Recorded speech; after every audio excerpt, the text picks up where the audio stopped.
हाय दोस्तों।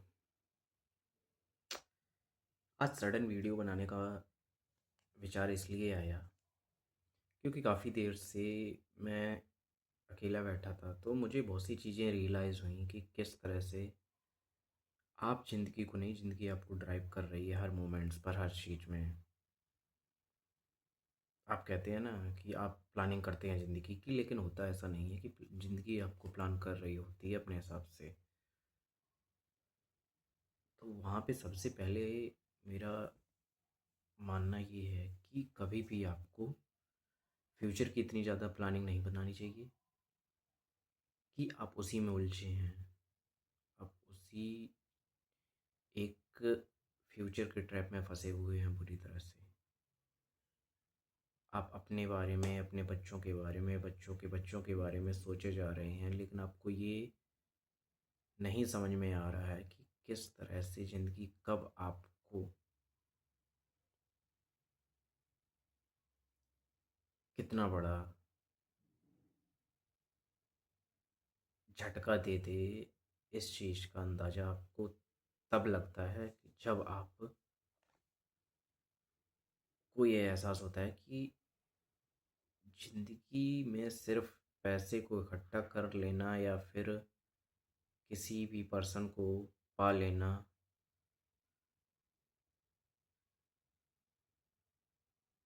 सिर्फ इतना ही नहीं है। ज़िंदगी ज़िंदगी इससे बहुत आगे है। कहने का मतलब ये है, लोग डिज़ायर करते हैं कि मेरी इससे शादी हो जाए या ये मेरा बेस्ट पार्टनर है। तो अगर वो पार्टनर उसको मिल जाता है, कोई लड़के को लड़की मिल जाती है, लड़की को लड़का मिल जाता है, तो क्या होता है? क्या यही लास्ट डेस्टिनेशन है उस पर्सन का? जो भी ये पर्सन ऐसी सोच रखता है या ऐसी मटेरियलिस्टिक चीज़ों में, उम, जैसे फ़ोन हो गया, गाड़ी हो गया, घर हो गया, बंगला, इस तरह की चीज़ों में ट्रैप्ड रहता है, वो कभी भी आगे ग्रोथ नहीं कर पाता है।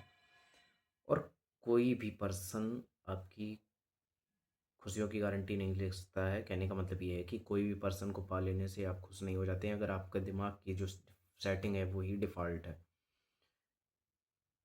जब तक उसको आप कस्टमाइज़ नहीं करेंगे, उस सेटिंग को कस्टमाइज़ नहीं करेंगे, तब तक कोई भी पर्सन, यहाँ तक कि गॉड भी आपकी हेल्प नहीं कर सकता है।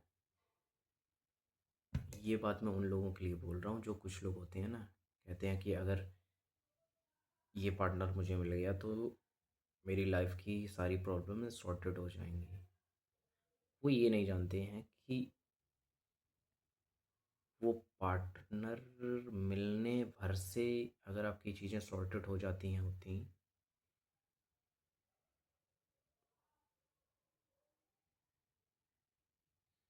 तो इससे अच्छा ये है ना कि वो खुद ही अपनी ज़िंदगी में अगर सॉर्टेड रहा होता, तो वो आपको क्यों चेंज कर रहा होता, अगर इतना ही वो परिपक्व है। लोग आजकल बहुत बड़े बड़े वादे करते हैं कि हम आपके लिए ये कर देंगे। मेरा तो कोई भी वादा किसी के लिए नहीं है कि मैं किसी के लिए कुछ करूं। सीधा सा मेरा यही है कि लाइफ को अपने टर्म्स पे जीने का मतलब ये है यहाँ पर कि आप अपनी लाइफ को सही से सिर्फ अपने लिए, ना किसी पार्टनर के लिए, ना किसी के लिए। कोई भी प्रॉमिस किए ना नहीं करते हैं तब आप जितने खुश होते हैं, बजाय जब आप प्रॉमिस करके उस चीज़ में बंध जाते हैं। अगर आप किसी पर्सन को कोई प्रॉमिस कर देते हैं, तो आपको पता है ना कि कितना स्ट्रेस आपके पास आ जाता है। यहाँ पे मैं उस स्ट्रेस की बात कर रहा हूँ जो आप लेते हैं जाने अनजाने में। क्यों आपको साबित करना है किसी को? आप दिखाना चाहते हैं कि हम भी काबिल हैं। क्यों आपको दिखाना है किसी को?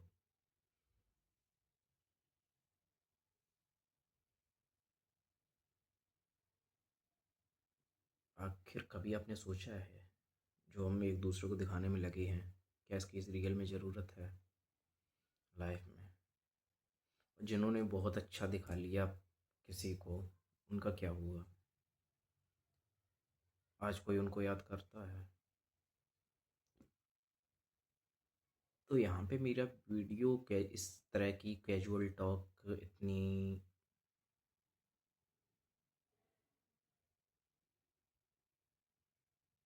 इम्पोर्टेंट बात करने का रीज़न यही है कि किस तरह से आदमी भागने में लगा हुआ है, कोई किसी को पाने में लगा हुआ है, कोई किसी को से छूट कर खुश हो रहा है, कोई किसी को पाके खुश हो रहा है। ये क्या एक रेस ट्रैक नहीं है जो कि आप भागने में लगे हुए हैं, सिर्फ कोई अपना ईगो सेटिस बूस्ट करने में लगा हुआ है, कोई ये दिखा रहा है कि हम उससे इतने सुंदर हैं, उसी का घमंड लिए हुए घूम रहा है। तो ये सब चीज़ें क्या है, उसकी तुच्छ मेंटलिटी को दिखाती हैं। कभी भी आपको दूसरे को अगर नीचा दिखाकर आपको खुशी मिल रही है तो आपसे बड़ा घटिया और जाहिल इंसान नहीं हो सकता कोई भी इस दुनिया में। आप अपनी नज़र में भले ही कुछ भी सोच रहे हो। और यहाँ पे सबसे बड़ी गलती मैं उन लोगों की नहीं मानता हूँ जो ये सब काम करते हैं। हमें तो ऐसे लोगों पे तरस आता है कि वो फंसे किस ट्रैप में है। बस वो दूसरे के सामने अपनी ईगो को बूस्ट कर कर एक उसी में मज़ा ले रहे हैं। बस उनका मतलब जो दिमाग का स्तर है इतना ही रह गया है। ऐसे बहुत सारे लोग आपने समाज में देखे होंगे, दोस्तों में देखे होंगे, रिश्तेदारों में देखे होंगे, अपने घर में देखे होंगे, जो अपने चेहरे से अपनी जो इंस्टिंक्ट्स पे उसका कंट्रोल है ही नहीं। क्या आप अगर 6 फुट के पैदा हुए हैं तो आपका इसमें क्या योगदान है? क्या आपका कलर ज़्यादा साफ है तो इस पर आपका क्या योगदान है? या आप लड़का पैदा हुए हैं या लड़की पैदा हुए हैं, इस पर आपका क्या योगदान है? यहाँ पे आदमी का योगदान तो 1% नहीं है, फिर भी इस तरह से अपनी चीज़ों को पोर्ट्रे करता है, जैसे लगता है कि उसने ना अपने अंदर ये गुण है ना एक एक करके भगवान से मांगे हैं और इनबिल्ड कराए हैं अपने अंदर। जैसे नहीं कोई गाड़ी को कस्टमाइज़ कराता है कि मेरे गाड़ी में ये फ़ीचर होने चाहिए या ये फ़ीचर मुझे पसंद है, मेरी गाड़ी में सीटें हैं इस कलर की होनी चाहिए। ये चीज़ें मटेरियलिस्टिक चीज़ों में आप करवाते हैं। तो आदमी इतना क्यों नहीं सोचता है कि जो भी जैसा भी कलर जिसको भी दिया गया है उसको अभी कभी भी आप रेसिस्ट का नहीं कर सकते। कभी भी किसी भी पर्सन को आप रेसिज्म नहीं कर सकते। कहने का मतलब ये कभी भी आपको किसी भी पर्सन को छोटा नहीं दिखाना है उसके बॉडी के शेप साइज से, कलर से, हाइट से। इस वीडियो में जितना गहरा मतलब शायद मैंने समझा इन पॉइंटों के बीच में, शायद आप समझ पा रहे होंगे इन चीज़ों के बारे में। क्योंकि यही वो चीज़ें हैं जिसमें आदमी अपनी पूरी ज़िंदगी को वेस्ट कर देता है। वो एक फॉल्स सेटिस्फेक्शन में जीता रहता है। कभी भी उसको रियलिटी पता ही नहीं चलती कि जिस चीज़ों के पीछे। एक बात आप बताइए कि जब यहाँ जवानी में आप जिन चीज़ों के पीछे भागते हैं क्या बुढ़ापे में भी उन्हीं चीज़ों के पीछे भागते हैं?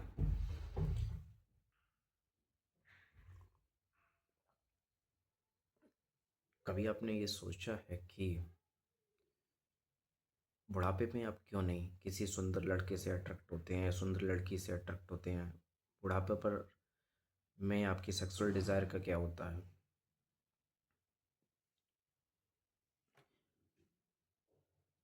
बुढ़ापे पे आपकी सेक्सुअल डिज़ायर हैं वो इतनी क्यों नहीं बूस्ट होती हैं? इसका सीधा सा मानना ये है कि जब आप जवानी में होते हैं तो आपको सिर्फ यही नहीं करना है कि क्या कोई पर्सन सिर्फ पैसा कमा रहा है तो क्या उसके लिए सबसे बड़ी खुशी वही है? क्या उसको फिर और कुछ करने की ज़रूरत नहीं है?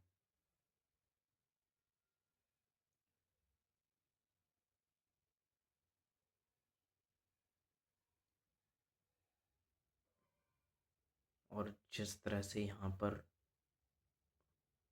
आदमी एक दूसरे को एक दूसरे से ईर्ष्या कर रहा है और वो चाहता है कि हम इससे आगे कैसे निकलें।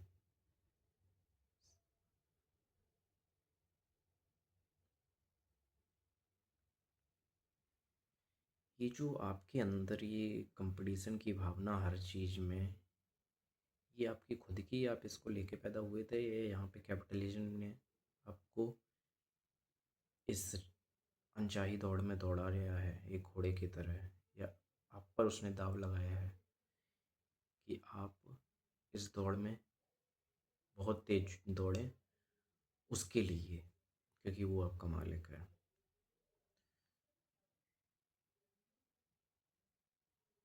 यहाँ पर समझने वाली बात सबसे भी ज़्यादा ये है कि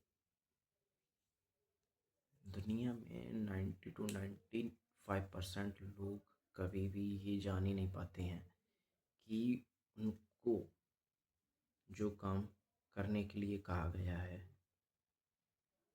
क्या वो रियल में उसी काम को करने के लिए बने हैं, या फिर अगर वो काम नहीं करते हैं, वो कुछ और काम करते हैं उसकी जगह से, कम स्ट्रेस लेते हैं, तो क्या उनकी ज़िंदगी में इतनी भाग दौड़ रहेगी? मेरा यहाँ पे समझाने का मतलब ये है कि अगर आप कम स्ट्रेस लेकर ज़िंदगी अच्छी जिए तो इसमें क्या बुराई है। लेकिन ये आदमी ना अपने आप को इतना जब से शुरू समझदार समझता है, वही उतना ज़्यादा बेवकूफ़ बनता है। अपने आप को वो हर चीज़ में एक्सपर्ट समझता है, वो चाहता है कि हमसे ज़्यादा होशियार तो इस दुनिया में कोई नहीं है, और ये रियल बात है। किसी पर्सन को आप ये बात थोड़ी देर के लिए समझा सकते हैं कि आपको बहुत सी चीज़ें नहीं आती, फिर जब वो अपने उसी सोच में जाएगा तो उसको फिर लगेगा अरे हमसे होशियार तो कोई नहीं है, क्योंकि ये मैंने फ़ैसला सही लिया था और ये इसका रिजल्ट अच्छा आया है।